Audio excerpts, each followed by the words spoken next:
my pleasure to introduce Dishon Francis to the podcast. Welcome. Thank you so much for coming on. Thank you for having me. No, the pleasure's all mine.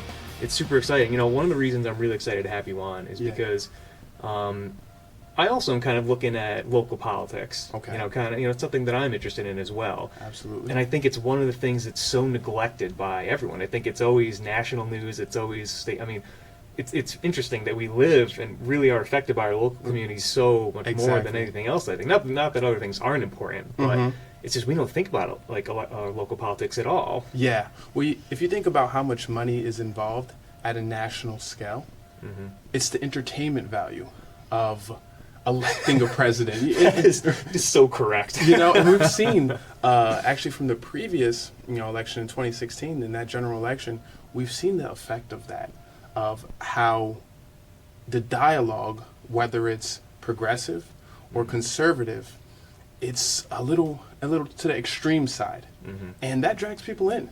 People want to be entertained. People want to laugh. Donald Trump is a hilarious guy. He's very funny. He's very comedic. And I think people are really entertained by that. And that's why it draws so much attention. And just like a gubernatorial race. But I also think people feel that those races are more important as well. And which is why you have a higher turnout in a presidential year or a gubernatorial year rather than a local election.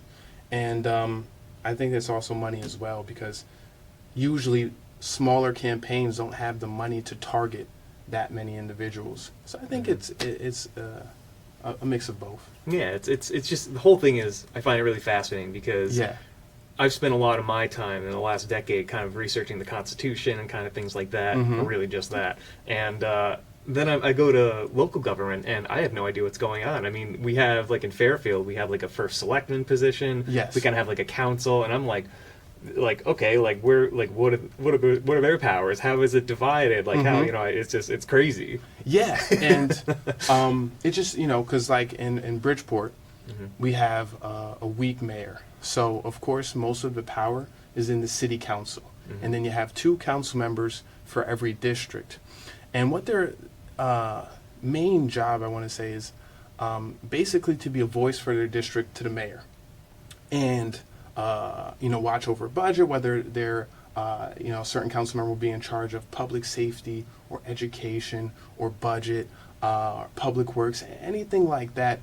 Their job is almost like the job of a senator or congressman, is to maintain order and establish lines of communication in every district, while your mayor is supposed to execute on that information. Yeah, I love that whole idea, and I wonder how many, and obviously I'll say actually, before I get into what I was just going to say, it must be kind of hard to be a congressman. Like a lot of people are very critical of them, and like a state assemblyman or on a local town council. It must be hard because that basically is your job, is to have this open line of communication, and it's not easy because sometimes, a lot of times people are very critical of you. It's not always your fans and everything, and you have to be of a certain mindset and a certain, I think, character and tolerance to kind of handle the bad stuff and handle criticism and and to kind of be able to work with people. It's almost like you have your principles, but you also have to be. You can't be too rigid. You got to be flexible. You have to be flexible. Yeah, and I think that goes for any office. Once you open yourself up to public scrutiny and you put yourself in a position, a public position, there's a lot that's going to be required of you. And when you're aiming for a position like Congress, that's a high stress level position. You have a lot of responsibilities, but you also have a lot of power as well. So I think the main reason why people are so critical of that position is because there's a lot that's beholden to you.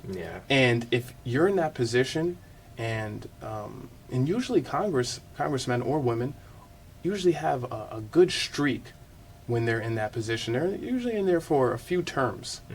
You see some congressmen in there for 20 plus years. Some even longer. Some even like longer. 60. 60. Yeah, it's insane. It's So when you're in a position for that long, and your constituents haven't seen change, there's an issue. Yeah, or like how many town halls have some of these guys have? I mean, they, exactly. Even to be fair, I mean, probably some of them. A lot of these guys are older, and they probably don't even have the stamina for it. Or I mean, they, I wonder. I think about that kind of stuff. Just to be fair to them, it's true, and we're transitioning from a period, just in the way life is, and with the digital age and the information age. Oh yeah. From where all that knowledge and experience. You had to have that to be effective at your job in Congress. Now it's not so much. Now we're entering a transitionary phase where we need young blood. We need new enthusiasm and energy in these offices to create the change that we want. So it's very interesting to see the changing of guards and the new generation stepping forth. And our generation, because I think you're millennials, right? I don't self-identify as it, but I guess technically you could say that. Technically speaking, I guess I am. And we get a lot of flack. But the idea is, I don't know what year you were born, but the idea is 89. 89. Okay. So yeah, I think you're just on the cusp. Yeah, I think I just make the cut. You're just on the cusp. Yeah, we get a lot of flack, but this is the generation that transitioned into technology. So we've almost had two different lifestyles. Lifestyle before technology, where we outside and we were playing, and it was very physical, and then a big switch to technology. And we're actually able to balance that duality. And it's not so much in the what do you call it, Generation Z? Yeah, the ones below us, I think, or after us. After us is Gen I think Z. It's Z, yeah. And then what? The baby? Who's directly before us? Baby boomers, is it? Or it's it's not X. It's either X or boomers. I can't remember. It's one of them. But we're in that position where we have a balance of both. And I think, especially from our generation, you're going to have the most effective leaders. I think that's starting to show, especially in politics as it progresses. And this is still an early stage. But I think in tech, they have the same thing where it's you have a graph, and it's kind of like like a curve. And in the early stage, you have the early oncomers who are always on the newest technology, and then you have I think another 18 to 20% of the people who are up to date. They're not. It's not the general population, but it's I forget the exact term. And then eventually you'll get Gen Pop. We're right before the general population, before it hits its peak. And it's interesting to see that phase and that transition, for sure.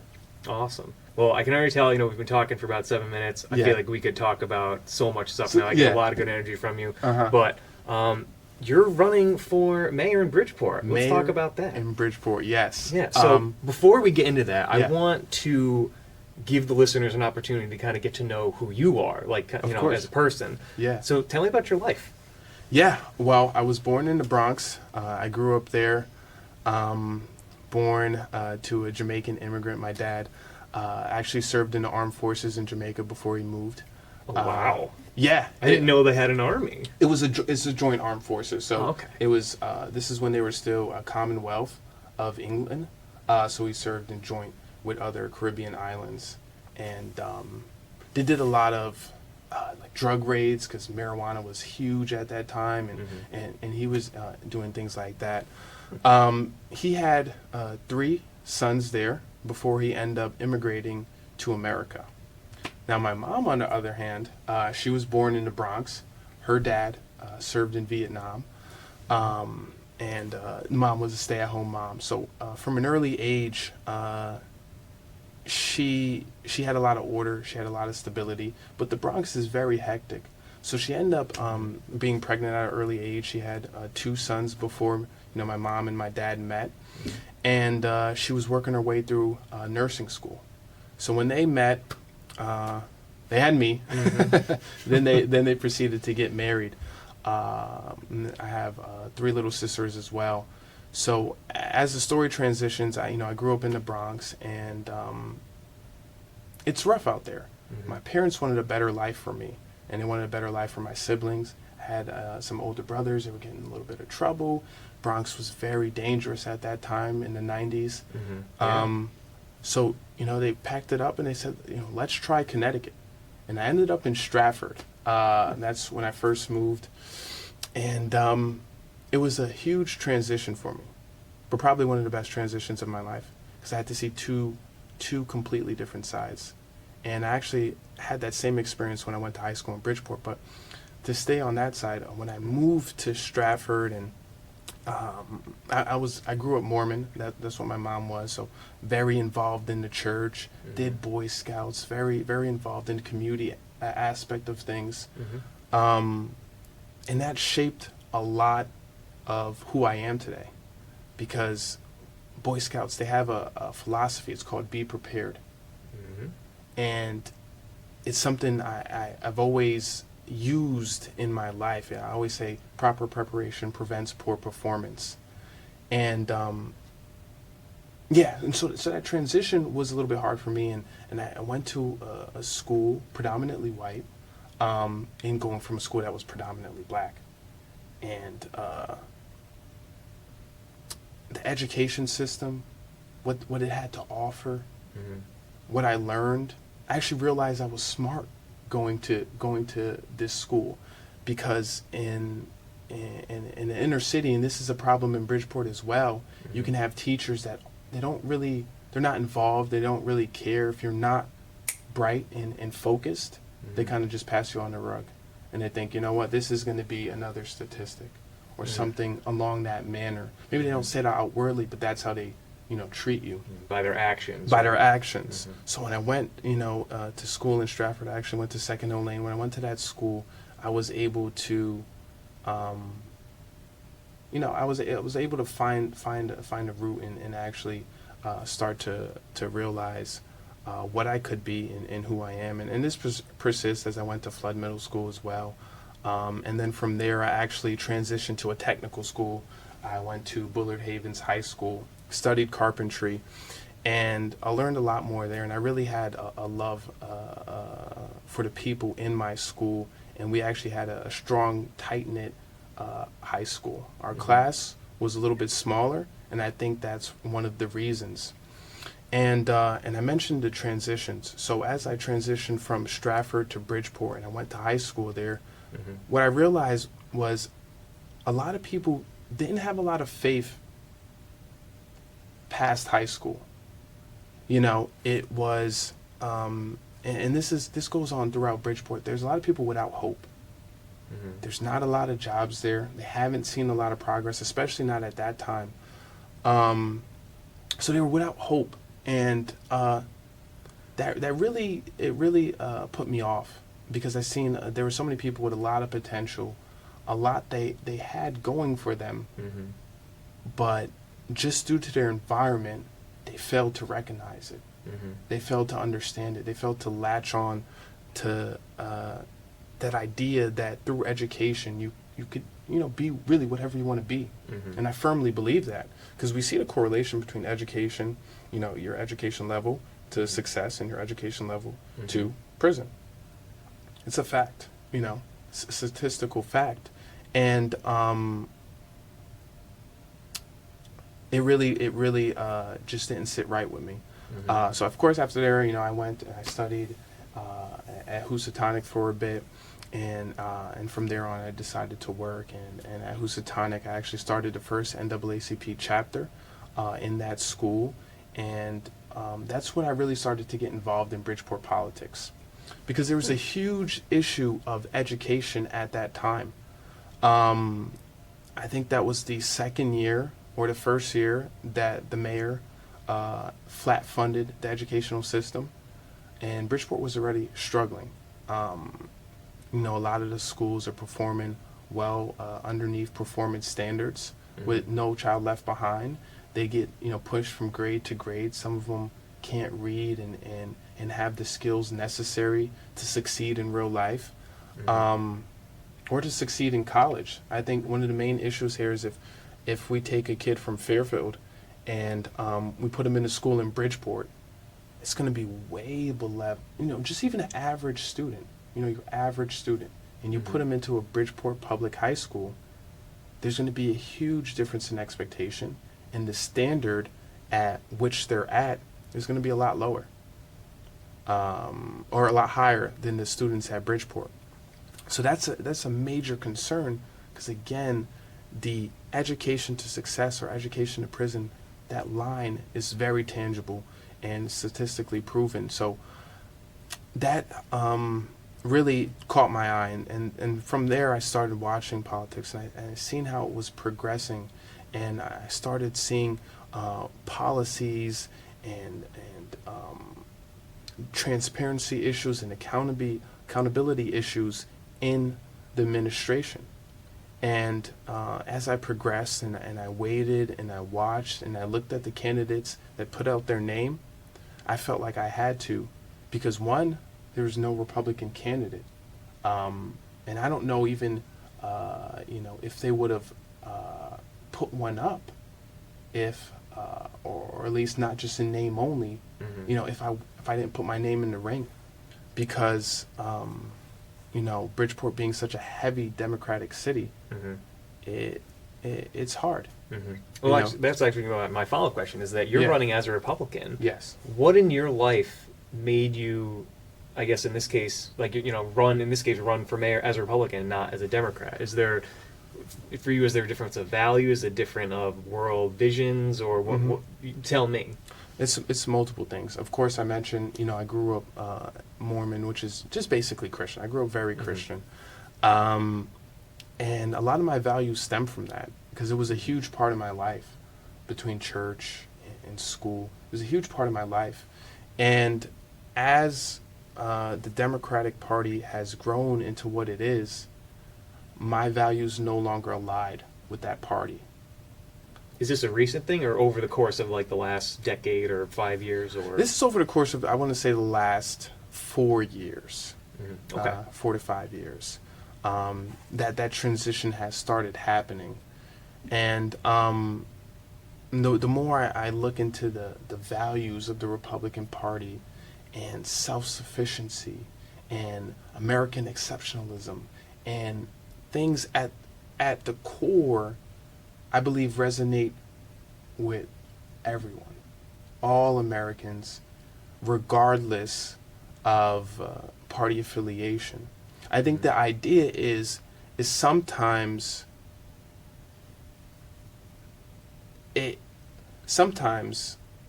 message isn't delivered correctly, or it isn't marketed in the way it should be. And I think that puts a lot of people off. But, in a city like Bridgeport, where the Republican Party puts no effort into going into the community, then it also says the same thing. So the idea is, and again, going back to your question of the reason why I turned Republican, is those values there, not only as far as self-sufficiency and just even on a national level, security, I think, is huge, especially as, in a city like Bridgeport, where you see crime on the rise. Lawlessness is never acceptable, and if the laws in place aren't meeting the needs of society as it is now, then they should be changed, but they shouldn't be broken. Yeah, I mean, I love everything I'm hearing. It's so funny. I don't know if you're on Twitter at all. Yeah, all but the time. I follow a gentleman, Jeff the Conservatarian. I've never heard of him. No. He I think would agree with everything you just said as well. Yeah. He's unhappy about the fact that the Republicans haven't really been reaching out to the black community at a national level. Exactly. And this is exactly what you're saying. This is exactly what's happening in Bridgeport. Yeah. And as I understood the Republican Party, and really conservatism, Republicans can be kind of wishy-washy. They can be more like Democrats in disguise at the national level sometimes, and even at the local level. Yeah. But when I study conservatism, when I listen to all the great radio guys, and listen to my family and everything, and just kind of through research and experience of my own, the nice thing about conservatism, it's an ideology based on ideas. It doesn't pander to any race or sex or creed or religion. It's just ideas. It doesn't look at anything else other than that. And some ideas are good and some are bad. And and especially when you see how conservatives and Republicans, really, I would say, really conservatives today, they're the only people really willing to engage in dialogue and really to discuss these ideas, talk about the hard issues. talk with the other side. Yeah. And to me, that just attracts me so much, because I'm someone, I don't view race. I don't look at the world. I don't view the world through this lens of we have to pander to different groups because different groups want different things. And I think to myself, no, like, everyone wants liberty. Everyone wants private property rights. Everybody wants strong First Amendment, Second Amendment, Fourth Amendment rights. People don't want to be coerced by the government. They don't. Exactly. They want to live their lives. This applies to the people in Bridgeport. That's just that's where I come from. That's my belief. And, Exactly. I would. That is how I view the world, and I'd love to have someone disagree with me on it, but it's just. I mean, that is my main position. No, and it's and I believe the issue is I think people are expecting too much from the government, and there needs to be a line drawn, and between what the government should offer, what it can offer, and the idea is that one of the main reasons that I switched parties was because of that. I felt that the Democrats were trying to get too much out of government and not be self-sufficient. Because when you give away, and people don't understand, when you give away your rights to anything, an entity like the government, there's always the chance that it can go awry. And you don't know how exactly it's going to turn out. And like you said, the party it's a party of ideas. A lot of conservative ideas, Republican ideas, can benefit the Bridgeport community immensely. I mean, immensely. The idea is that it's hard for them to accept it. And especially in this recent election, which you do have a lot of, residents of Bridgeport and the Black Hispanic community that like Trump. But a lot of them are completely against it. So the hard part about that balance in Bridgeport is separating that national identity from a local identity. Yes, that's key right there. I'm glad you actually said that, because that's I've been thinking about that too. It's like, you're not Trump. Exactly. As simple as that sounds, but the thing is like people associate. They go, oh well, Trump he's a Republican, he's the president, so that's every Republican, or that's every conservative, that's anyone who's not us, essentially. And it's like, no, it's not. Not only is it not true, but it's like you're not the president. You don't have that position. Like it's a completely different ball game, and it's hard. It's really hard because they think, and I hear this all the time. It's like, well, I like you. You seem like a great guy, and I think you can do great things for the city, and we need new blood, and we need innovation. But I don't want to support Trump. I'm like, but you don't have to. Exactly. You can vote for me and then not vote for Trump. And then, but it's not that clear. And the reasons for that could be varied, but it's hard to express that message. And that's why, again, politics is local. That's why the party should have already established roots in Bridgeport. And that goes across the board for every Republican Party, and especially in our state, where you see places like New Haven, basically non-existent, the Republican Party. There's nothing there. Hartford, lacking. Waterbury, non-existent. And it's very sad. I've reached out to, of course, the GOP chairman and the currently vice chair as well, Sue and JR. But I know this is on their agenda now. We need to get back into the inner cities, and we need to relay that message of, listen, this is what we stand for. Not everything's national when it comes to politics. Let's see what we can do to work together to make these cities better. And that's the message that Republicans need to be sending out to the inner cities and really across the board. I know Fairfield is trying to elect, Brenda as first selectman, Brenda Kupchak for first selectman of Fairfield. And the idea is, if we want a gubernatorial candidate, if we want a Republican governor, it starts now, and you have to. Lessen that gap in the inner cities. It's so important. It's absolutely vital. And again, I think a lot of people relate to the policies, they relate to the values, they relate to the ideas. They just need to get the message.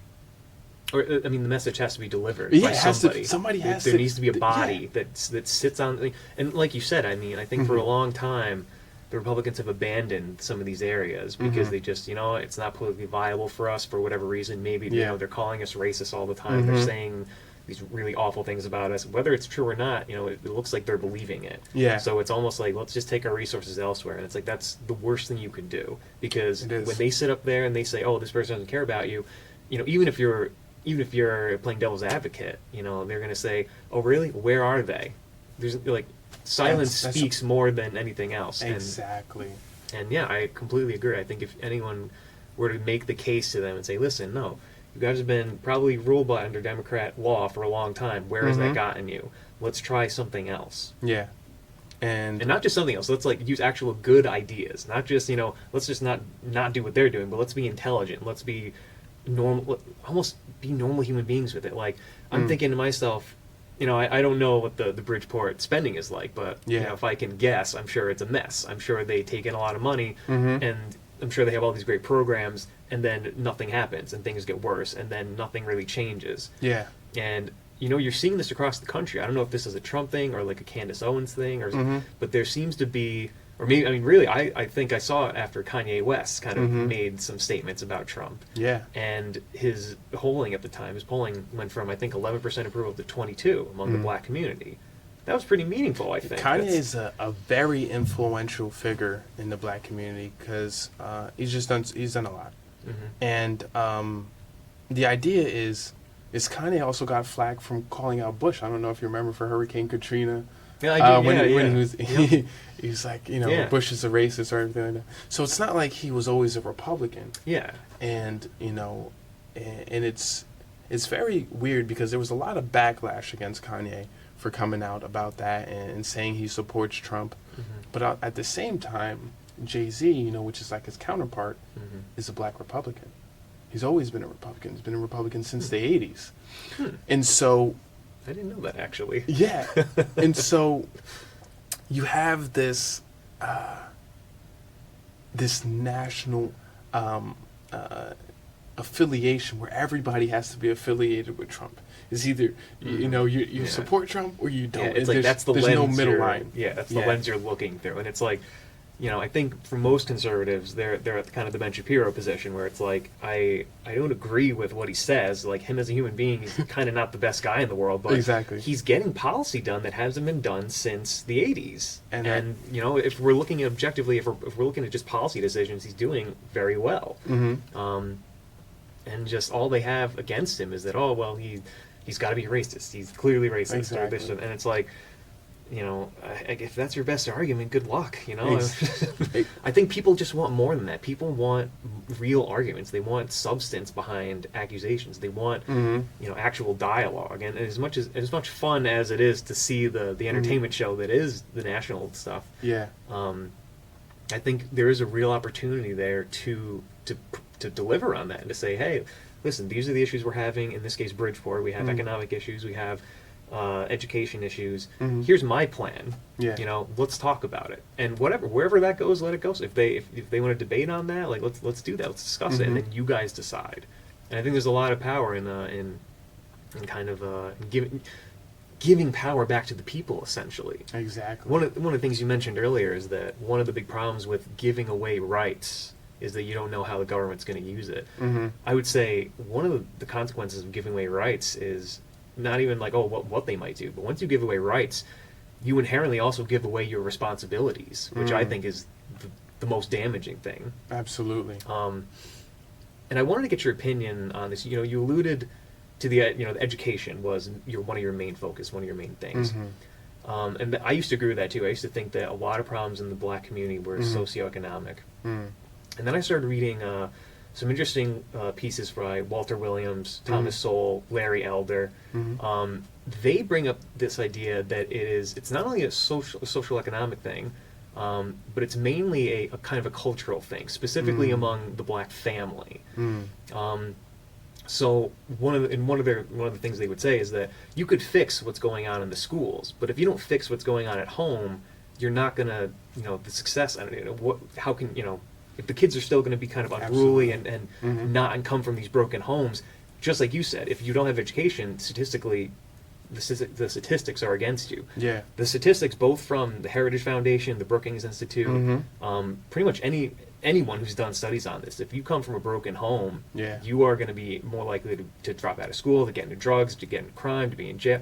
Everything horrible. It increases the risk of you succumbing to the darker side of life. Yeah. What are your thoughts on that? I mean, as someone kind of looking at that, what's your opinion, your take on that?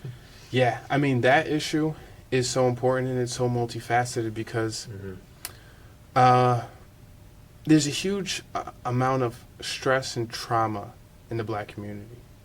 And the idea is it's passed down from generation to generation, whether that's family members, parents, siblings that have gone to jail, been murdered.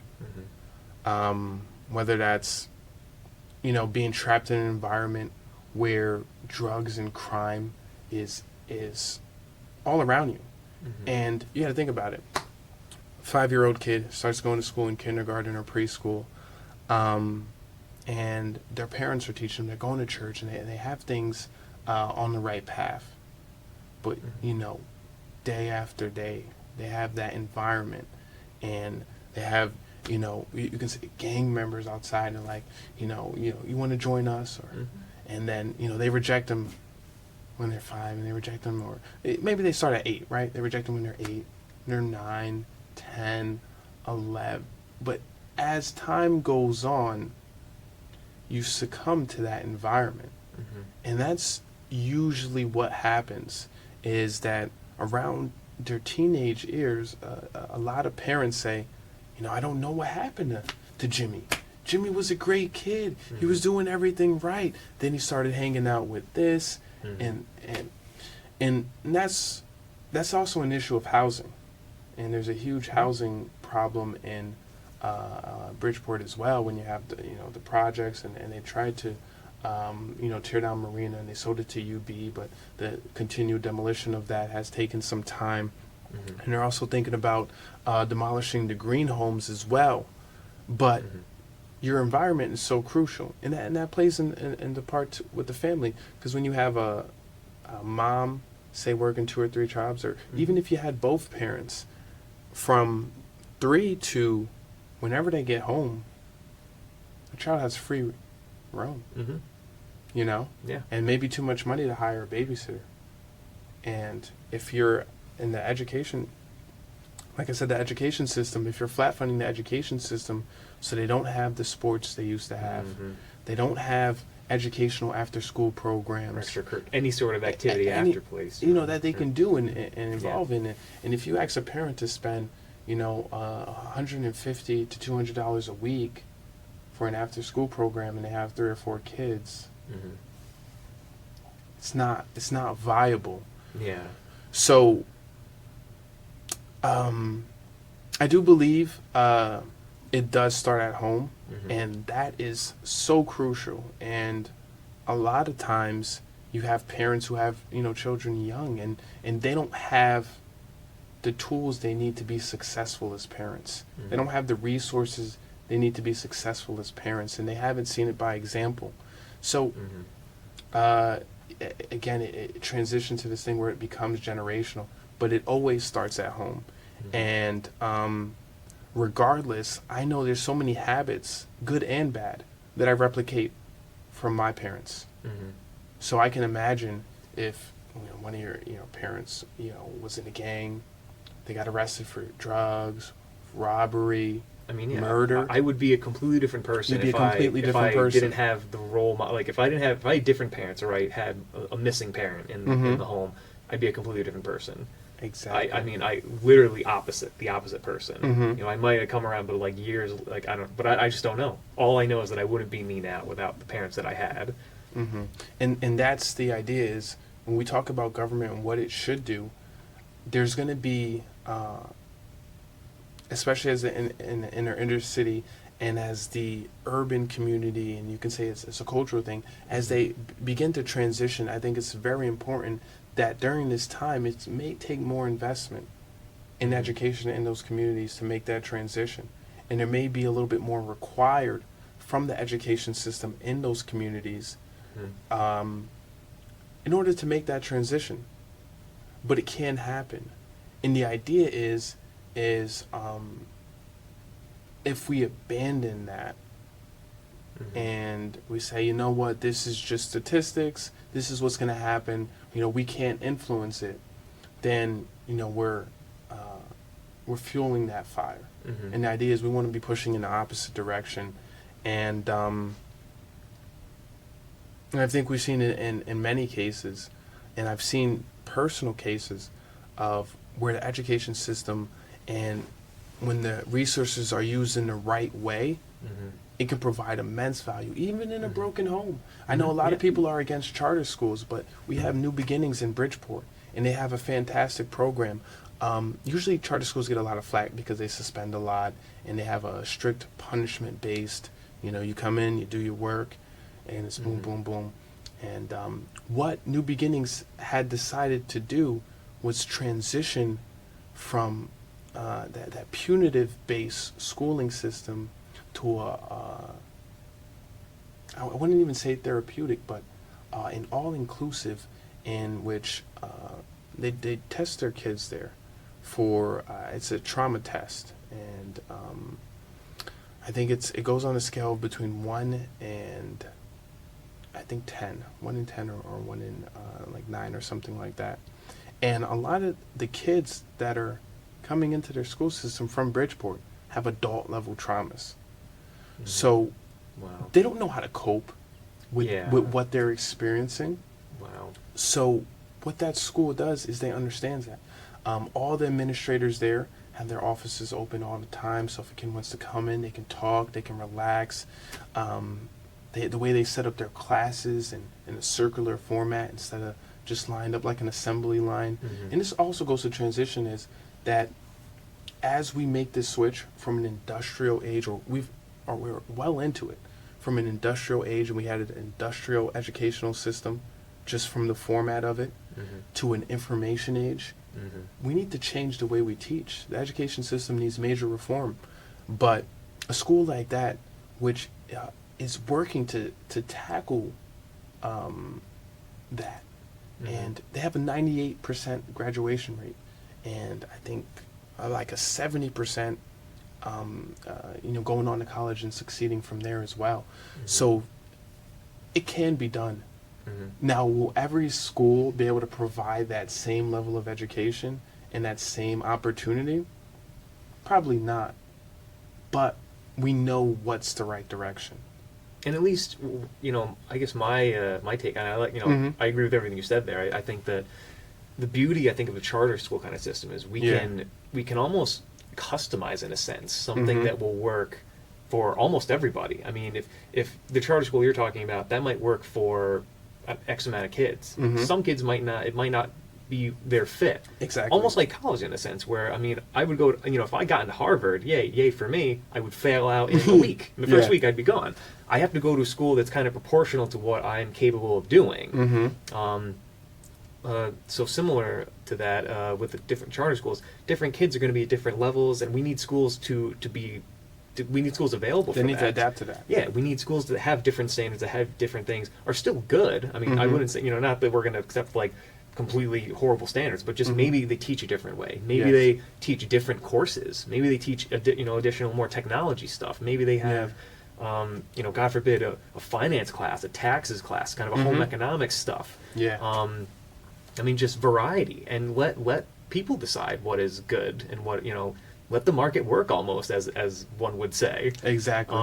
Let parents decide, essentially. If they see their child is advancing and being, the child comes home and they're fixing a leaky faucet because they had a little plumbing intro class. It's like, or they're coming home and whatever it is. Exactly. I like the idea of just having options for kids. And I think that's what charter schools provide. And not to knock a government system, like a federal system where it's like, here's the school, go to it. Yeah. You're doing the best you can with what you got, but you're limited. You're just limited. You're handcuffed. You don't have when you have these standards, like in New York State, we have the Regents exams. And it's like, that's the standard. It's like, well, what if you just have different standards? Like, it's okay to have like a standard, I guess, but what if there's a better way? What if there's better things to be teaching them, better standards even? Mm-hmm. I mean, I just open it up to people. People are smarter than you think, Exactly. And that's why I think the most important thing and what we've been striving to do in this campaign is community engagement. There's been such a lack of engagement in the community. We see a high turnout, which was the election in 2015 with about 40% turnout. But there's a low level of engagement afterwards. What would you do to correct that if you were elected? Like host town halls like once a month? Yeah, you got to do town halls. What Miami has done in their city as well is they opened up every committee meeting, every council meeting, live stream, very available. They have it through their app, the 311 app. And people can even tune in and speak if they can't make it in person. So this is 2019. We have to start making government available. YouTube live stream. YouTube, anything, you got to use your resources because the idea is if the people are informed, you can make better decisions. And if you really care about what the people think, and as a public servant, that is your job, is to be the vessel for what the people want. Then you want that. You want that open line of communication. You want to know if this is not working for this side, if this is not working for the East End or the 139th District or the East Side or Black Rock.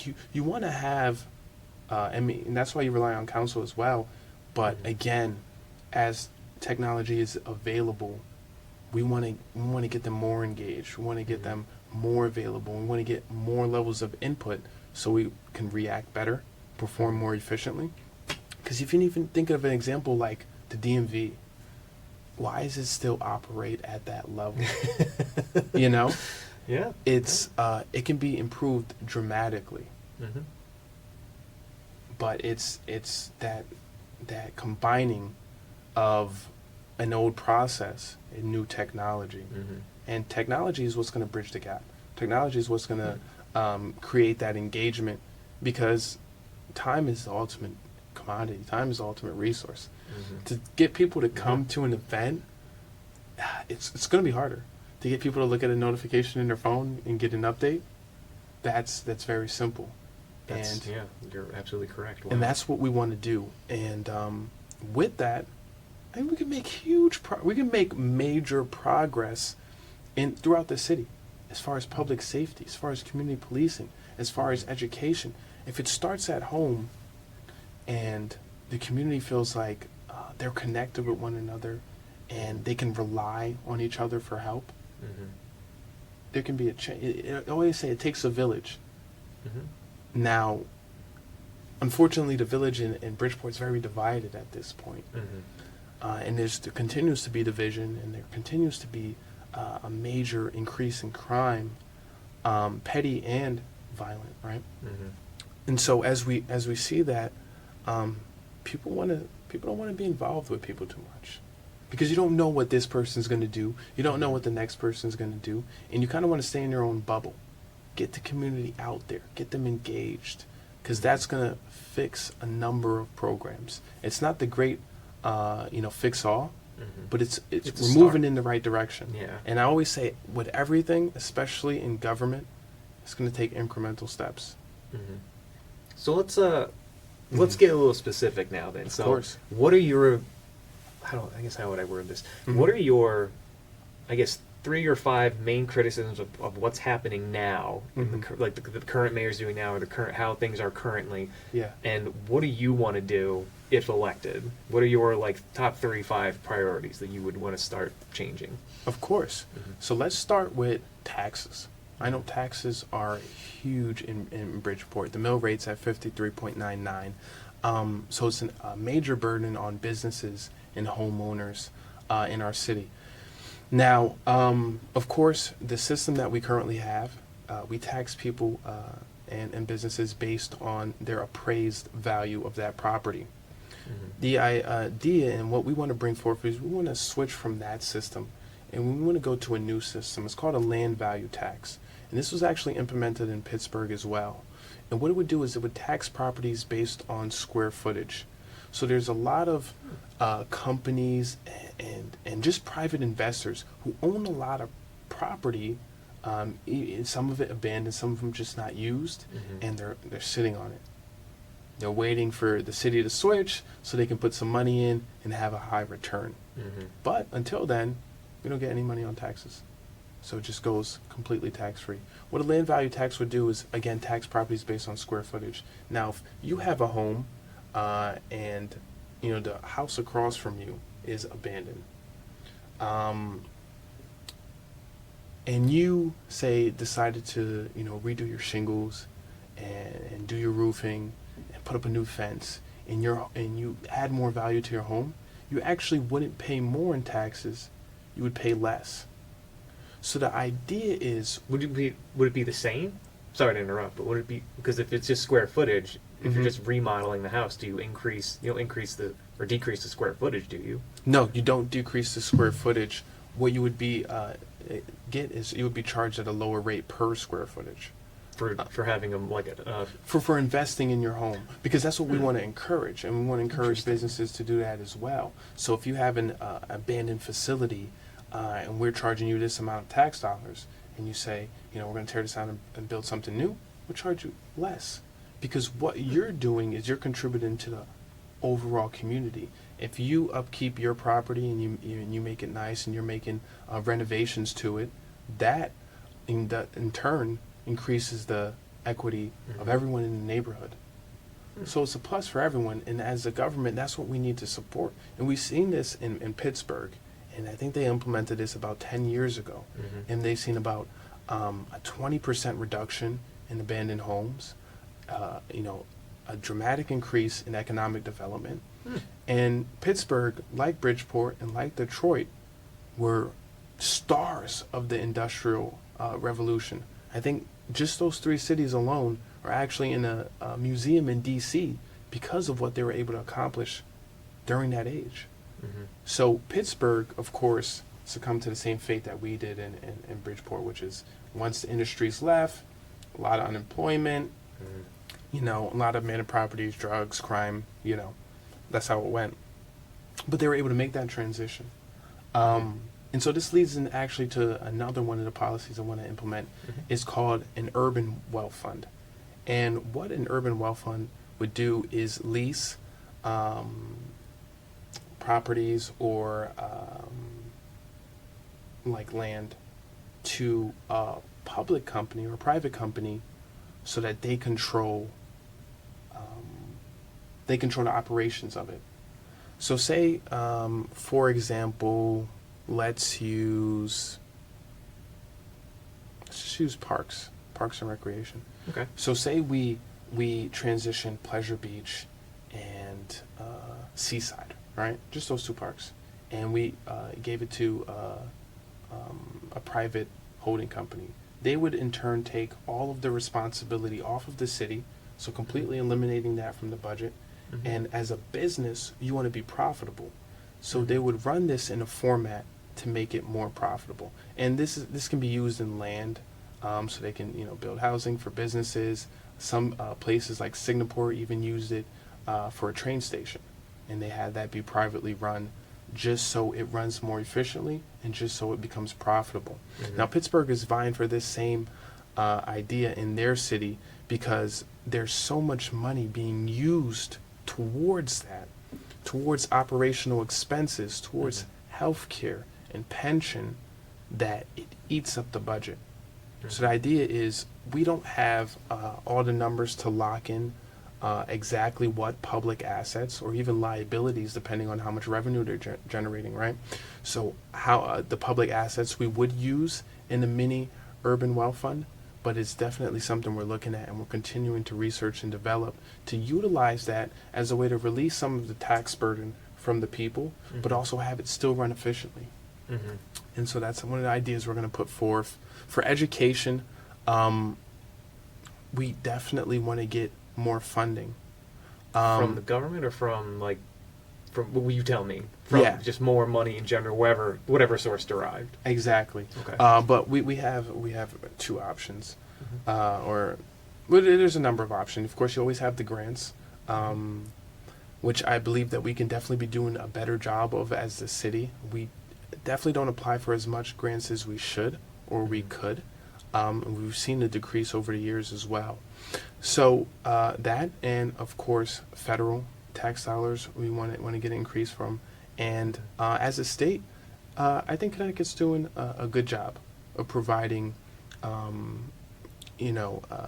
money towards the education system in Bridgeport. Now, our local government needs to do a little bit more. Recently, there was an ordinance that was passed to issue pension obligation bonds. I was completely in favor. I went to town council and I said, we can work to find a better solution rather than, issuing bonds, which it's such a tricky situation because the way the bonds work is what it assumes is that the value that would be returned by issuing those bonds would be more than the interest from the pension plan in itself. So we don't know how that's going to work out.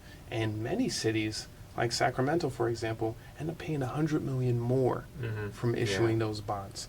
So it could be a huge liability.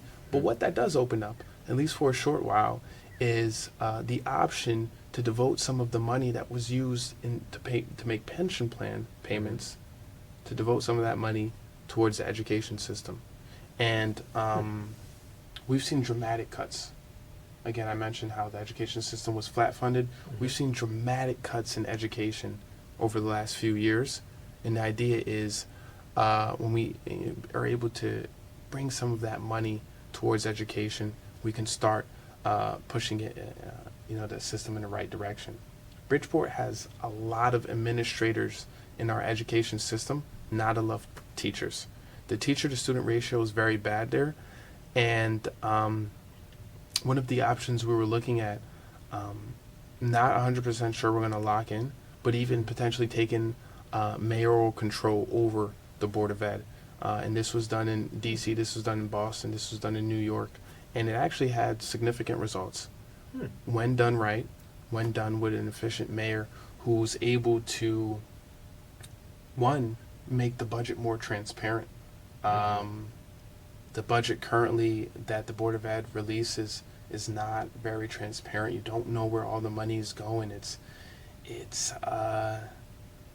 definitely it's just to say it makes it very skeptical. Yeah, it makes it very skeptical about where this money is going, how much is trickling down to the students, and that's not what you want from a Board of Ed. So we haven't took that option off the table. It's something we're looking into. It's something I've talked to Board of Ed members about. What do they think about it when you bring it up to them? Board of Ed members. They're very standoffish because there's they always say there's a machine in Bridgeport, and so the idea of giving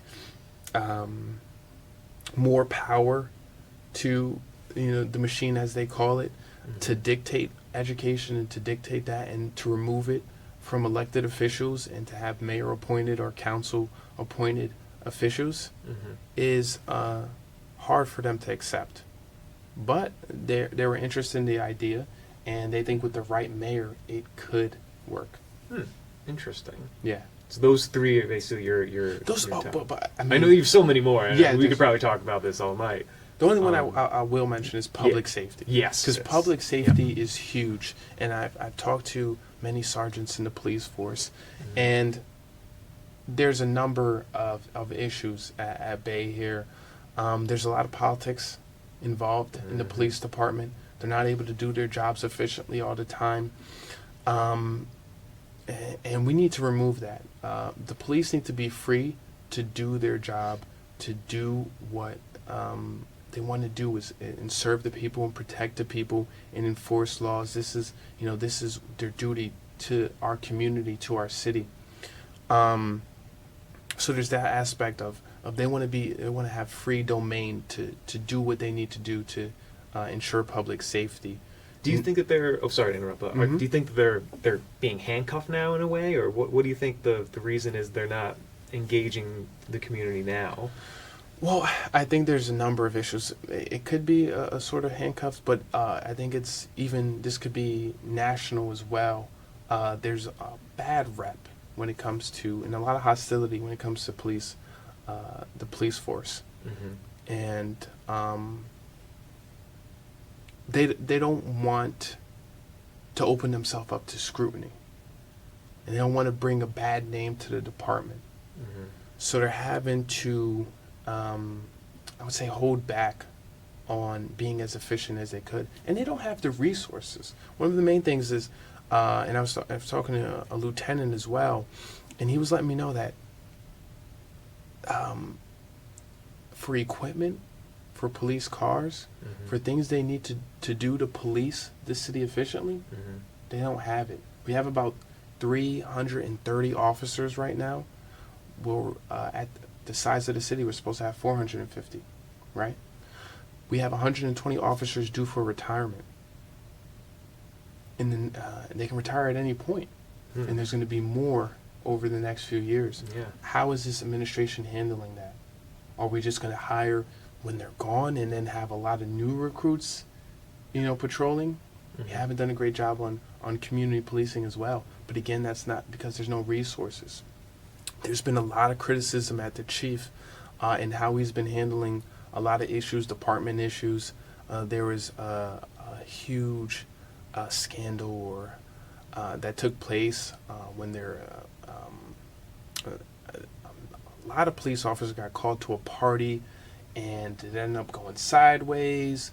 There was lawsuits involved. 2 of the officers involved in the case ended up committing suicide. Oh boy! Wow. There's been major complaints about lots of racism in the department, and of course there was a shooting of the young man, Jason Negron, that they took a lot of public scrutiny for, and a lot of residents feel that the chief wasn't able to lead during those times. He wasn't able to push the city in the right direction and give the community a sense of security. Now the chief and the current mayor are really close friends. So a lot of people say that he got the position because of that reason. Now I don't know the ins and outs of that, but what I would say is this, is, I know there's a lot of stress involved in that position, and of course being limited in your resources can make the job very hard for you, almost impossible.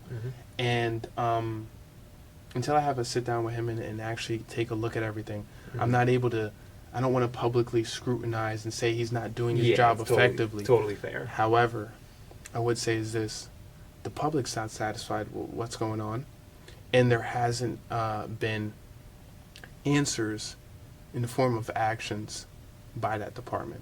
So that's a huge issue as well. But of course, we want to get the public safety officials more technology here as well. There was an issue a few years back when Bridgeport Fire Department, firewoman, Fire marshal or fire? No, just a firefighter. Just a firefighter. Okay. Ended up dying because they went into a building looking for somebody, but that person wasn't there. There was actually nobody in the building. Good evening. The time is now 8:30 and the library will be closing at 9 in 30 minutes. Please bring all circulating material as soon as you follow into the circulation. You probably have more questions too, right? Thank you. We've covered basically a lot of them. Okay. A lot of the important stuff we've covered basically all the important stuff. Yeah. Yeah, I mean, I'm having a ton of fun. I don't want to stop, but finish your thought, and then we'll wrap. We'll start wrapping it up. Basically, the going on to that is that a firefighter had to put their lives in jeopardy and end up dying because we weren't using technology efficiently. Now, drones. Drones are much needed in the fire department, and many cities across the U.S. have started utilizing them to keep their firefighters out of harm, so they can go in, investigate, see what's there. They can provide a roadmap to safety, not only for people in there, but for firefighters as well. This also can be used with ATVs. There's a huge issue of ATVs, dirt bikes, quads in the city. Can't chase them. That's just dangerous. What you could use is drones. And drones can follow them, and they're going to need gas. And when they stop, police can be there to, be able to do what needs to be done, whether it's a fine, whether it's an arrest, depending on what they were doing. Yeah. But it has to, because it's a quality of life issue at this point. And whether us as an administration decides to work to build a park in which that can be used, because it's become popular across the country. So I think it is something that a government should be looking into, and maybe have a dirt bike park or something like that. It's not something we put past, but the idea is until then, it's got to stop, because again, it's a quality of life issue, and people get hurt. A kid 6 years old got hit by somebody on a quad just 2 weeks ago, and we see this again and again, causing accidents. And this becomes a major issue, and this is not something that's been addressed, and there hasn't been any effective solutions for it. And so that is an effective solution, is when you get drones and you're able to follow and you're able to watch and you're able to issue a fine or issue an arrest, it's going to reduce that. And drones are like $100 now. I mean, Exactly. They're very, like you said, they've reached that point where they're in the standard consumer market. Yes, exactly. You outfit it with maybe a special camera or something. Yeah, it can't be that expensive. It's not, And this is just called being efficient. Yeah. And that's what we want to do. Is efficiency is going to save the city money. And that's what we want to do. Is we want to reduce spending, but we want to reduce it in the right way. We don't want to completely cut programs, but we want to find how to optimize what we're doing and utilize the resources that we have, privately, technology, and use that in the city to benefit the people. That's Awesome. most important. I want to ask you, you said you were doing some canvassing. You're going Yes. around town, you're talking to people.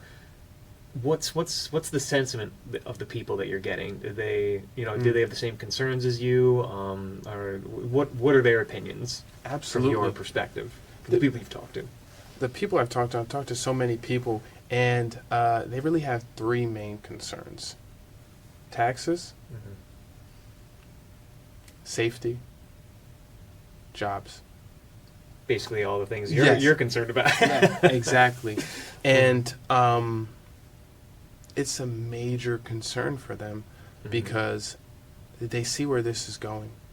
They see it starts like this, where crime is starting to rise year after year, and then it just gets out of control. Because if you don't stop it at a point,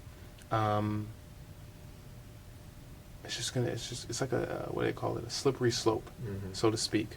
And of course, if you don't have jobs, and they're looking to increase the minimum wage, but what people don't understand is when you increase the minimum wage, you also increase unemployment. Basic economics. Yeah, it's just basic, Yep, Thomas Sowell, man. Taught me Exactly. everything I know about economics, and that's, he's got a whole chapter on it, basically.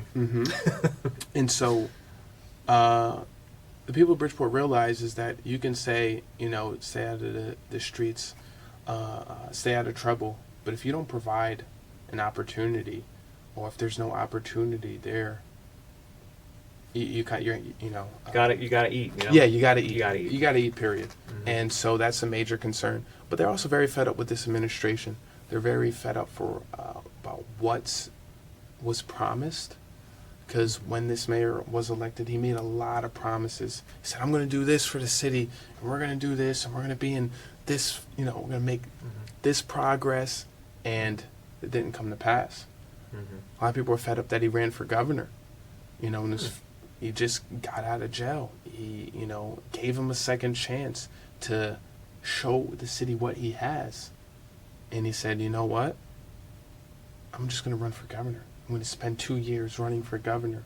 Wow. And that means something. That means a lot. Yeah, that kind of, I don't even know, but like when I see that, I think, and probably this is the sentiment that you're getting from people, is that you're using this as like a stepping stone. You don't actually care about us. You're here for the prestige of saying, oh, I'm the mayor, and now I'm going to go to this. And then, that's the thing. Now they're like, hey, you said you're going to do all this stuff. We elected you, and now none of this is happening. And he's like, oh, I'm out the door. See ya. Exactly. I'm on to bigger and better things. And so a lot of people they're very fed up with that, because you could give the dignity, you give people the respect of doing your term, getting back on the good gracious of the people. And Lamont even said this as well. He said, listen, the people elected you again for a second chance. Serve your people.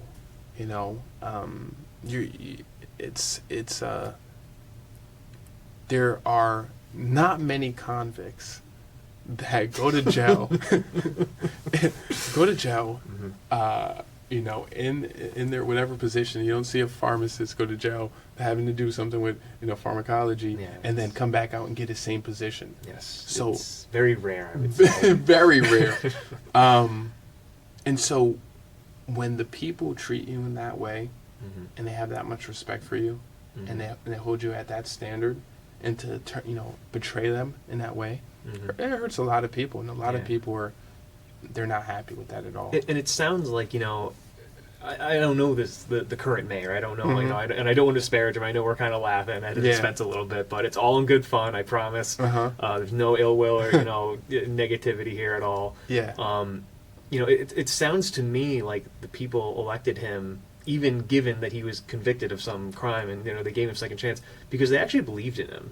He absolutely. It sounds like to me, maybe, and I was just very critical of him a second ago, just kind of based off what I heard. But when I hear the story that they reelected him based on that, it also says that, well, maybe he was onto something. Maybe he had an energy about him. Maybe people had a trust in him, and maybe that was for a good reason. Maybe he just got caught up in something, and it'd be an interesting conversation to have, honestly. I think you make a valid point, because when he first was elected, he actually did turn out to do a lot of good. But there you go. We've seen people get out their prime, and they lose the reason why they're doing something. When you spend 6 years in jail, that changes you. It definitely is going to change you.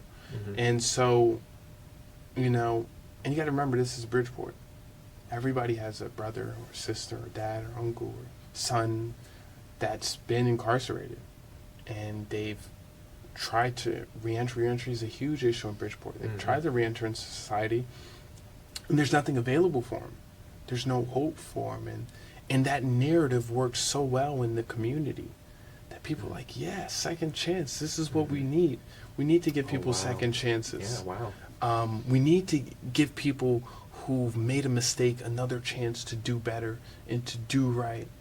That's beautiful, man. It's beautiful. It's a great redemption, redemption. I think that was his campaign thing, is redemption and a second chance. Oh God, that speaks to me. Exactly, because we've all done something. We're like, I need a second chance, or I want to be forgiven. I mean, God, it's you see examples of. I was doing research for another project that I was working on. You read about the unfortunate shooting of Walter Scott, who was, I think he was in North Carolina, South Carolina, one of the two. Sure. It was just a totally unjustified police shooting. And during the trial, his mother comes up and says, is obviously very upset about the situation, but at the end she goes, "I forgive you for it." And to me, I'm just like, that is a superhuman there. That woman's a superhuman, because that, to me, it's like, you have every reason to be angry, you have every reason to be hateful, and like no one is going to judge you. You could, you got a free card right there to do whatever you want, but you chose to just let it go. I mean, to me, that's probably one of the greatest things we can do as humans, is really forgive each other, to move on, and to give someone a second chance like that. I think that's just so beautiful. Absolutely. And I think that is the best form of humanity, to give somebody a second chance. While we're on the topic of the current governor, have you had any interactions with them, or spoken with him at all, or has he talked about you at all? No interactions. Interesting. Is he obviously campaigning now for a re-election bid, or? Oh, you're talking about the current mayor. Now. Oh, the current mayor. The current mayor. Now. Oh yeah, I've talked to him here and there, but we haven't spoken much. Okay. Yeah. When is the election? just so people know. It's November 5th. Oh, this coming November. Yes. Okay. Is the general. September 10th is the primary. Okay. Yeah. Is there anyone else running besides you and him, or are there other Yes. people? So the Democrats, they have their candidates as well. As far as the Republican candidates, we have me running.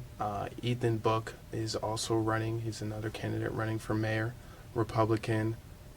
Terry Sullivan is running for mayor, and then I believe John Rodriguez is supposed to be their endorsed candidate. So it's For Republicans? yeah. Oh, wow. 4 Republican candidates. Well, that's a good thing, Before I actually. announced there was none. So it looks like you started something. Yeah, and this is actually good, because if we can get 4 candidates out there in the streets, talking to the people, building up No, that's awesome. some momentum, this will be great. And I think it's great to win a primary. I think it's great to primary in general, because that builds on the general. And that's what we need. We need to come in with a lot of energy, a lot of enthusiasm. You get people working, you get people hearing the ideas, you get people seeing the difference between what we offer as a Republican Party candidates, and then you have your Democratic candidates. You have of course, Ganem, you have Moore, and you have Barr. And you know what they do over there, but it's great. It's great. I like the idea of a big pool of Republicans who are saying, you know what, we're fed up. We want change in this city, and hopefully to go out and affect that change to the people they talk to. That's awesome. Yeah. Final question for you, because I think they're going to kick us out of here soon. Absolutely. How do you feel? I mean, I don't know about you. I had a ton of fun talking with you. Of course. This has been actually, I think, the best podcast I've ever done. Awesome. Thank you. And I don't know. I mean, I like the ideas. I like where you're going with this, and like, it's not just, we're not just 2 guys sitting here. Well, you're not. I was gonna say, we're not just sitting here. But you're looking to do actual real stuff in the real world. We're not just sitting here, having some beers, talking over, which things should be this way. You're in a position where you could actually do some real good in this world, and that is so cool to me. Yeah. And I think that's what really makes this different from other conversations I've had. I don't know, would you be at all willing to have discussions with other candidates, whether Republican or Democrat, on the platform, just as a way for people to get access to you and your ideas and what's going on? Is that something you're interested in? Absolutely. I think the most important thing is to have people be able to, I said community engagement. There's no way to engage the community if they don't know what you're offering. So it's very important that we have this open dialogue, that people are there, and I'm going to start doing a lot of firesides where people can come and ask questions and see my stances on things, because that's most important. More important than anything. A lot of times people say an election is like a popularity contest, but the way the city's in, we need substance, and the people need to know what they're voting for, who they're vying for, and that's most important. So I'm definitely open to having discussions, whether it's with Democratic candidates, Republican candidates. There could be an independent candidate. I'm not sure. But the idea is we do need to sit and have these discussions, and the public needs to see this and be able to make informative decisions. That's most important, especially in our democratic process. Awesome. And honestly, it's a shameless plug, but I mean, any way I can help with this, please let me know. I want to definitely be involved in this in any way I can, because I think everything you're doing is so important right now. And that's also the reason I basically started this podcast. I want information, ideas to get out there to people. I know people are living busy lives, but you know what? Everyone has iPhones or smartphones these days. Everyone has access to this stuff. I guess we'll be able to wrap this up. Thank you so much for coming on. Of and course. we'll definitely have you on again. Yes. And let's keep the conversation going. Absolutely. This is what we need. We need actual conversations, right? That's a perfect way to end it. Thanks so much for coming on.